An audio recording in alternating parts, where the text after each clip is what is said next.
Police ఉన్నతాధికారులే వాళ్ళ వ్యవస్థని మింగేస్తున్నారు.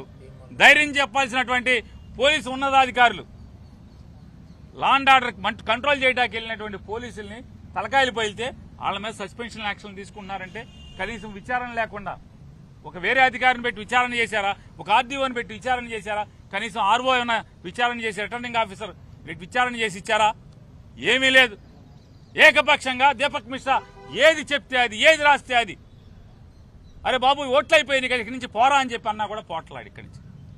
ఇంకా ఏం చేద్దామని, ఎన్ని ప్రాణాలను హరిద్దామని, ఈ ఆంధ్ర రాష్ట్రాన్ని వల్లకాడు చేద్దామని భారతీయ జనతా పార్టీ తెలుగుదేశం పార్టీ కలిసి ఏం చేద్దాం అనుకుంటున్నారు? అంటే 4వ తారీఖు లోపు ఈ రాష్ట్రాన్ని వల్లకాడు చేద్దాం అనుకుంటున్నారా? ఈ దీపక్ మిశ్రా అనేవాడిని పెట్టుకుని. ఇదే గవర్నర్ గారికి చెప్పాం, ఇంత పచ్చిగా నిర్లజ్జగా ఈ అధికారులందరూ కూడా ప్రవర్తిస్తున్నారు. వీళ్ళు లొంగిపోయారు. వీళ్ళు లొంగింది కాకుండా